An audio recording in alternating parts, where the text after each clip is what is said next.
Bienvenidos y bienvenidas a un nuevo episodio de El Rincón del Escritor. Les habla Jairo Morales y hoy día tenemos una entrevista realmente interesante con una persona bastante peculiar, con unas historias realmente interesantes que recomendamos muchísimo en este podcast. Hoy nos acompaña Mónica Ojeda. ¿Cómo estás? Hola, Mónica. Muy bien, muchas gracias por la invitación. A ti por el tiempo, por darte el tiempo de estar aquí. Y pues bueno, lo que nos están escuchando, ya saben que este episodio está disponible en Spotify, Apple Podcast y también en YouTube para que vean nuestras caritas. Así que pónganse cómodos y cómodas y comencemos.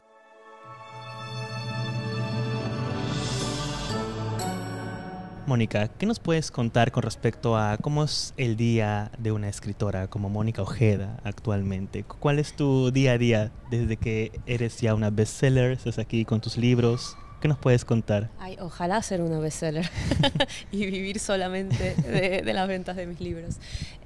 Bueno, es verdad que yo ahora mismo me dedico a la escritura, afortunadamente desde hace un par de años quizás ya me dedico plenamente a ello, aunque a veces doy cursos y talleres de escritura creativa. Entonces mi día a día es a veces dar cursos, seminarios, talleres y luego escribir y leer. Y luego también un pequeño apartado que es el apartado de venir a ferias, que eso también está muy bien. Claro, claro. Porque así conoces a nueva gente, conoces nuevos países y conoces la literatura contemporánea de otros países. Sobre todo eso. Y mencionabas hace un momento, fuera de cámaras, de que esta es tu primera vez en Perú. Sí. ¿Cómo han sido tus primeras horas aquí exactamente en Lima? Bueno, llegué en la madrugada, o sea que me tocó la noche neblinosa. Sí, eso es Lima clásica, déjame decirte. Es normal, Lima, cielo de gris, panza de burro le dicen. Sí, como la panza de burro, justo. Claro, claro, claro. Bueno, pero después, eso, llegué y lo primero que hice fue desayunar y luego irme a caminar, ya cuando ya había salido el sol. Vale. Y me fui a pasear por el malecón de Miraflores y la verdad es que tenía muchas ganas de ver el Océano Pacífico porque yo ahora vivo en España. Y hay mucho mar, pero otro tipo de mar. Sí, totalmente. No es exactamente el Pacífico. Claro, claro. Y tenía muchísimas ganas y me puse muy nostálgica mirando el Pacífico y tuve mi momento nostalgia ahí, pero lo disfruté mucho. Y luego la comida también espectacular. O sea, solo llevo un día, pero digo, tener una ciudad con esa vista de los acantilados hacia el mar y con esa fuerza en la gastronomía me parece que es una cosa maravillosa. O sea, esto ha sido mi primera impresión. ¿En serio? Sí. ¿Nunca habías probado antes gastronomía peruana? No, sí, pero no la había probado aquí. En tierra peruana. Es totalmente diferente, en serio. Claro, por supuesto, la gastronomía peruana es una de mis favoritas, pero siempre la había comido fuera. Entonces no es igual que comerla aquí.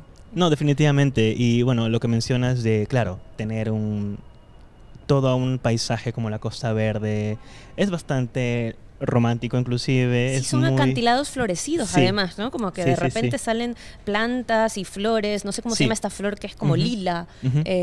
Yo nunca había visto algo así, me parece Si no hermoso. me equivoco, me puedo estar equivocando y perdón a los limeños, creo que es jacarandá. ¡Ay, es preciosa! Creo. Sí, es como, si no me equivoco, es la flor de Lima. Si no, me puedo estar equivocando, espero que no, igual lo voy a dejar en el podcast. Pero sí, es muy recurrente en la ciudad, sobre todo en esta época. Y qué bonito, en verdad, que te esté gustando exactamente la gastronomía, porque sí, está genial, en verdad, es muy bueno. Sí. Y enfocándonos entonces, nos cuentas de que ya desde hace un tiempo estás escribiendo y con los cursos que brindas y claro, las ferias que vienes aquí. Un poquito vamos al pasado. La Mónica que escribía antes de publicar su primera novela, ¿cómo eran esos primeros años? Este podcast se enfoca generalmente en escritores que están empezando también y mucha gente, como te comentaba, nos escribe en plan de nos agradecen por los consejos que brindamos. Y tú, como Mónica Ojeda, que tienes un nombre en la literatura latinoamericana, ¿cómo eran esos primeros años? ¿Cómo era esa Mónica de ese entonces? Esa Mónica era obsesiva y sigo siendo obsesiva. Entonces diría que lo primero que una persona que se quiere dedicar a la escritura tiene que tener es la obsesión. Obsesión. Tienes que ser obsesivo, porque la obsesión te lleva al camino de la perseverancia. Es decir, uno persevera mucho sobre aquellas cosas que le permanecen en el cuerpo durante mucho tiempo, resonando. Entonces, claro, si no hay perseverancia no hay escritura. Escribir es como esa gotita que cae sobre la piedra hasta que la horada, pero para eso pasa mucho tiempo. Entonces yo empecé a escribir cuando tenía 9 años, es decir, muy pronto, por razones además muy lúdicas, ¿no? Yo me inventaba juegos con mi hermana muy narrativos y quería recordar los juegos porque ya llegó un punto del cual ya no recordaba. Tantos juegos narrativos me inventaba que ya se me olvidaban. Entonces para recordarlos los empecé a escribir. De repente me di cuenta de que tenían estructuras de relato y poco a poco empecé a escribir y a mandar cuentos a concursos. Toda mi adolescencia estuve ganando concursos de cuentos intercolegiales y a la vez escribiendo fanfics. ¡Wow! ¿Qué fanfics escribías? Escribía fanfics de Harry Potter. Exactamente, ¿cuál era tu ship ahí? Pues no tenía muchos ships, o sea, de todo, me inventaba cualquier cantidad de cosas, o sea, no voy a dar muchos datos de esto para que nadie encuentre esos fanfictions, porque creo que todavía andarán por ahí.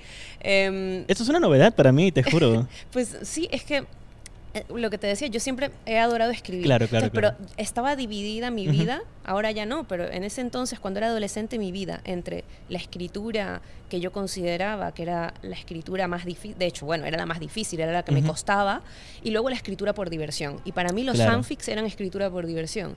Pero así, con esto te quiero decir que de adolescente me pasaba todo el día escribiendo. Escribía en clases, porque me aburrían las clases, entonces me ponía a escribir. Y si no estaba escribiendo los cuentos que para mí estaban tratando de imitar a los grandes cuentistas que para mí eran en ese entonces, era Cortázar, también Lorrie Moore, que me gustaba muchísimo. Entonces yo quería tratar de llegar a ser como ellos, ¿no? Y bueno, y otros tantos, ¿no? Inés Arredondo me encantó después también. En fin, entonces yo trataba de imitarlos y eso obviamente me costaba muchísimo, pero sentarme a escribir el fanfic no me costaba nada. Entonces, claro, era como... pero en fanfic creo que escribí, o sea, tengo un documento de fanfic que tiene 1000 páginas. Es lo normal en fanfic. Sí, o sea, en verdad, sí. 1000 páginas.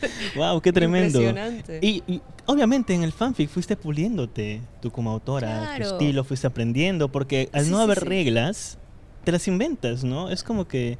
¡Qué genial! Sí, en realidad yo creo que fue una gran escuela. Por una parte, insisto, tenía la escritura que era tratar de imitar a los grandes y a las grandes autoras, que para mí eran realmente modelos a seguir en ese entonces, pero por otra parte tenía la escritura de diversión. Y lo que pasa con la escritura de diversión es que te enseña muy pronto qué es lo que no te cuesta nada hacer, y en cambio la escritura que trata de llegar a otro punto, te enseña lo que es difícil de la escritura. Entonces yo tenía 2 aprendizajes simultáneos. Me di cuenta muy pronto en el fanfic cuáles eran los lugares comunes, porque me salían de forma absolutamente natural, mientras que cuando trataba de escribir lo otro, estaba esforzándome mucho por encontrar formas de expresión distintas. Que a veces no habían palabras tampoco. Exacto, y me quedaba como en el silencio, como 2 horas pensando cómo decir que esta chica está triste sin decir está triste.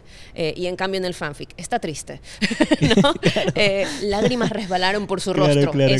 Lágrimas resbalaron por su rostro, no lo voy a poner en mi cuento serio, digamos, ¿no?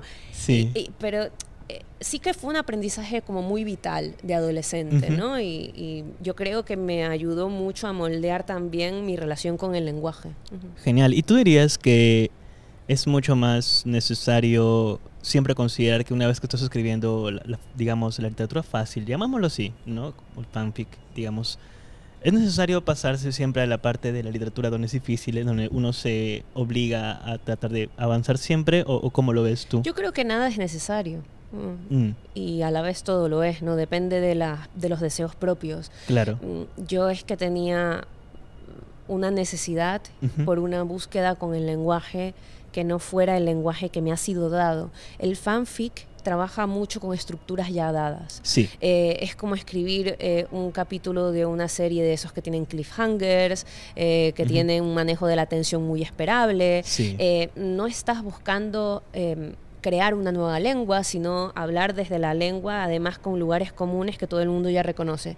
Y eso está bien y es divertido, pero no es un ejercicio para mí literario, es un ejercicio de entretenimiento, y el entretenimiento tiene mucho valor. Yo necesito entretenimiento todo el tiempo también para vivir, ¿no? Y todos lo necesitamos. Entonces no creo que necesariamente una persona que quiera escribir fanfics tenga que pasarse al otro lado. Creo que si una persona empieza como yo, digamos, por las dos vías, Ajá. se va a dar cuenta de que en este caso para mí, el fanfic resultaba insuficiente y ya tenía ganas Claro. de experimentar zonas desconocidas. La literatura para mí siempre es un contacto con lo desconocido y con lo que está a punto de ser, con lo que pueden hacer. supuesto. Y el fanfic es más bien una recurrencia, como un ritmo repetido. Ujú. Qué genial. Y de hecho, eso que mencionas es bastante bonito porque, sin ir tan lejos, hace poco empecé a leer Chamanes Eléctricos, tu nueva novela, y se siente como la mente se expande. Y honestamente a mí me gustan mucho esos libros. Particularmente yo me especializo mucho en ciencia ficción y fantasía. Entonces es inevitable no tocarme libros como los que tienes y darme cuenta, oye, esto es retrofuturismo, esto es una mezcla de... Trato de entender, de darle una base, pero sin embargo me sorprendes la forma en la que cuentas algo y se nota muchísimo que llegas a un nivel porque escribías bastante. Ahora obviamente ya hay 1000 páginas de fanfiction, lo cual lo demuestra. Pero, por ejemplo, y ahí viene una pregunta que tenía, volviendo un poquito al 2018, en donde tú publicas Mandíbula. Esa novela es considerada por El País como, o en su momento fue considerada como la novela de la temporada. Y quería preguntarte justamente por esta historia, ¿cuál fue la génesis de esta historia? Ya sabemos un poco cómo fueron tus comienzos, escribiendo. ¿En qué momento llegas ya tú a darte cuenta de, ok, quiero contar algo que sea así marcado y es así? ¿Cómo empieza eso? Claro, es bastante difícil hablar sobre cómo empieza un libro, ¿no? En mi caso suele empezar con una imagen que de repente me persigue. Ya. En el caso de Mandíbula tenía la idea de una chica que acababa de ser secuestrada por una mujer adulta y me imaginaba el lugar, la cabaña, con una vista hacia el volcán y veía a esta chica como con un uniforme de colegio, pero claro, eso no es suficiente para hacer una novela, tienes que pensar, bueno, Claro. ¿quién es esa chica? ¿Por qué está allí? ¿Quién la ha secuestrado? ¿Por qué ese paisaje? ¿Por qué se ve el volcán? ¿Por qué la cabaña?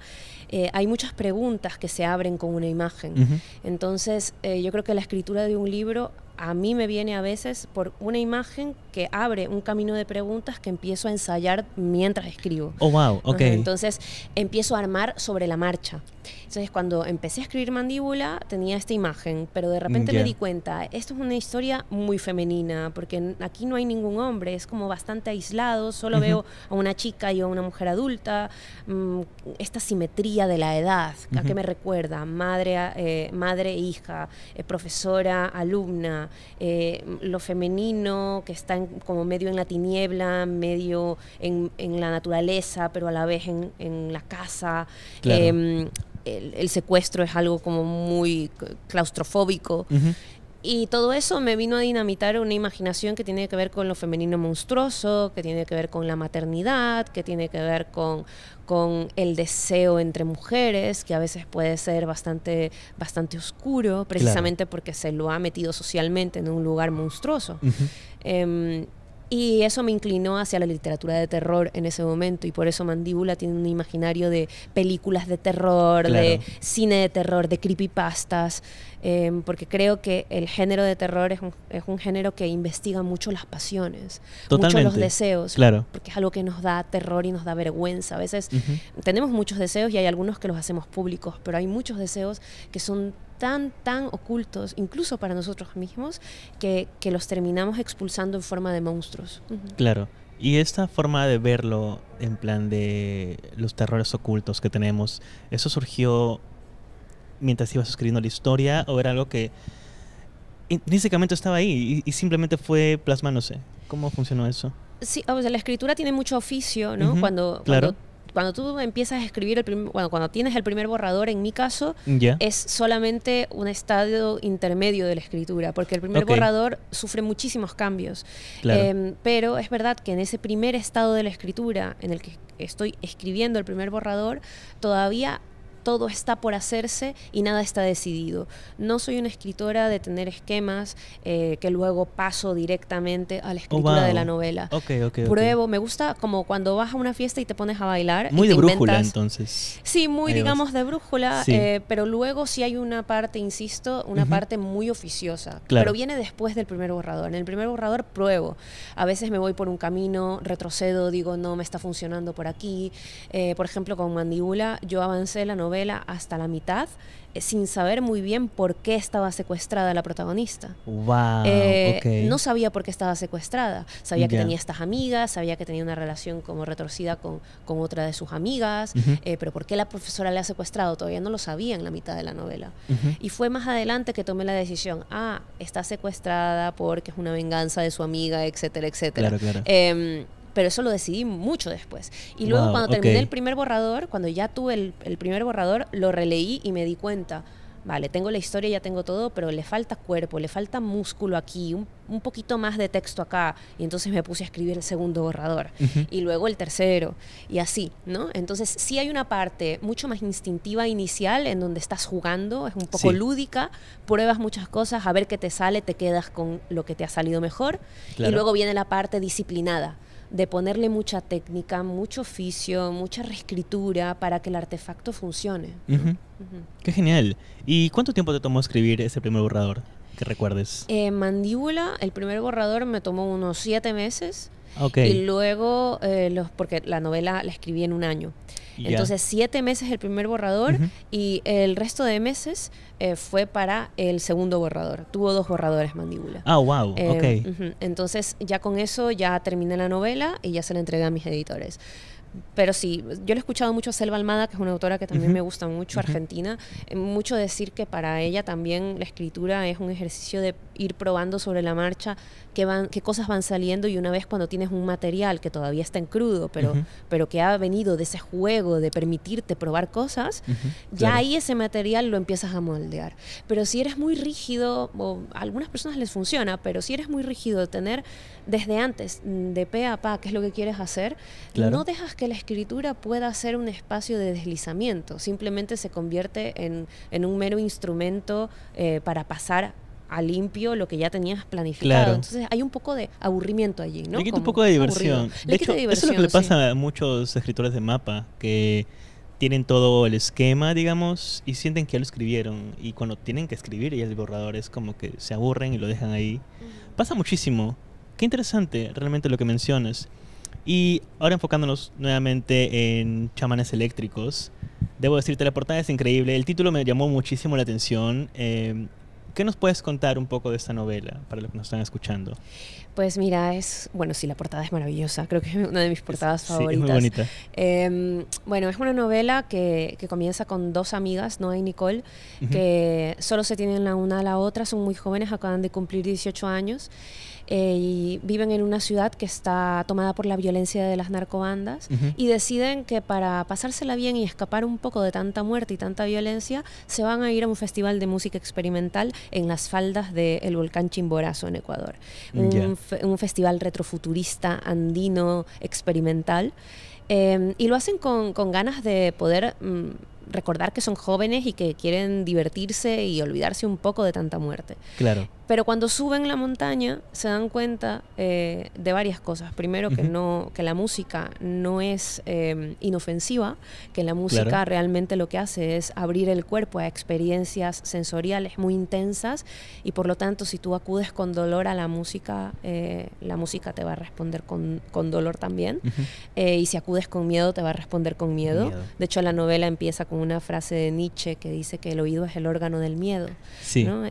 Hay algo del sonido que de repente es capaz de abrir el cuerpo en 2 y sacar las pesadillas más profundas. Es una cosa que me interesa mucho de la música también.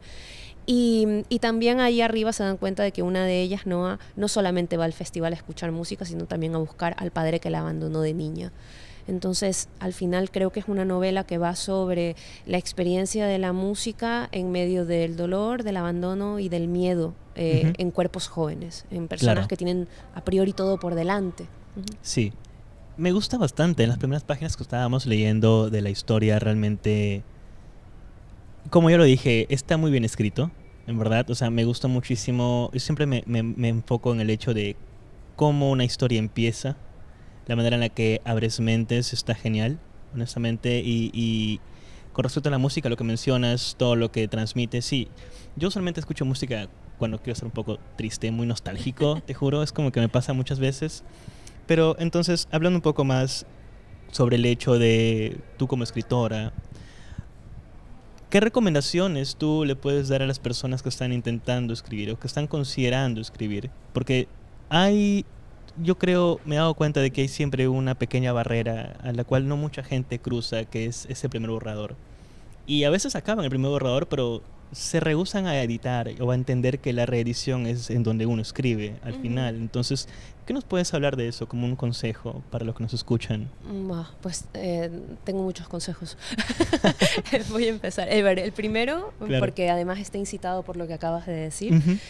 Creo que el primer consejo para alguien que quiera ser escritora o escritor es entender que no sabemos escribir. Es decir, hay un error básico que no pasa con otro tipo de artes, y es que todo el mundo cree que sabe escribir. Y no es así, ¿no? No todo el mundo sabe tocar el piano, pero con la escritura pareciera que la gente creyera que escribir es poner una palabra tras otra.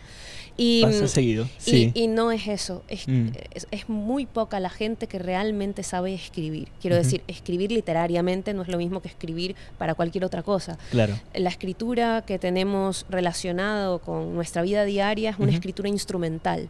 Sirve como medio para comunicar algo. Pero la escritura literaria no es un medio, es un fin en sí mismo. Es un baile de la palabra, y la palabra tiene que estar manejada en su sensorialidad.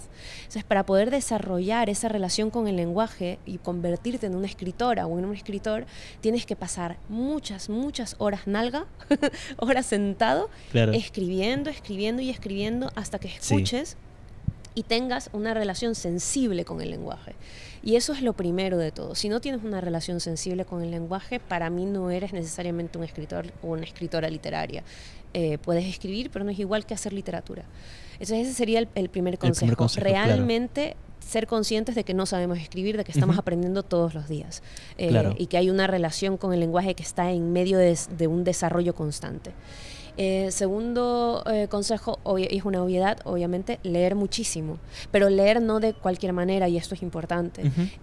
Leer como si estuvieras analizando ese texto, subrayando, anotando, encerrando cosas. No leer abandonándote en la lectura. Los lectores que no tienen un objetivo de escribir leen perdiéndose en el libro. Nosotros los que escribimos, yo no creo que nos podemos perder en el libro. ¿no? Hay que estar despierto. Te entiendo. Uno se detiene, vuelve a leer las palabras. Hay una frase en tu libro que me ha encantado, las primeras páginas, luego te lo comentaré, y era como que, wow, se lo comentaba a Stephanie, en plan de, esto está genial, o sea, esta frase dice muchísimo, pero lo que dice sí. Y ese segundo consejo, ¿cuál sería un tercer consejo que darías entonces? Bueno, mira, ya que hemos estado hablando de música, diré que escuchar mucha música. Bastante. Sí. ¿Cualquier tipo de música o cómo consideras tú eso? Cualquier tipo de música. Cualquier tipo de música. Pero tiene que ver con una cosa muy básica, y es que yo creo que para mí, por lo menos, la escritura es mucho ritmo. Bastante. Es mucho ritmo. Sí. Entonces, tener una noción del ritmo no es una cosa que solamente ocurra en los libros, también ocurre viendo películas o escuchando música. Sí. Y creo que hay autores que uno lee y escucha de alguna manera, mientras estás leyendo, estás escuchando la música que lo mueve, ¿no? Como es imposible leer a Andrés Caicedo en Que viva la música y no escuchar ese tránsito del rock a la salsa, ¿no? Claro. Y así pasa con muchos autores. No pienso en el Ecuador, hay una autora que me gusta mucho que se llama Juliana Ortiz Ruano, que tiene un libro que se llama Fiebre de Carnaval. Y cuando tú escuchas, cuando lees Fiebre de Carnaval, es imposible no estar escuchando todos esos ritmos latinos, afroecuatorianos, que están sonando con su prosa, porque hay una sensibilidad con el ritmo y con la sonoridad. Claro. Entonces creo que eso es importante, ser sensibles a otros ritmos que no siempre vienen en formato libro. Claro, qué genial.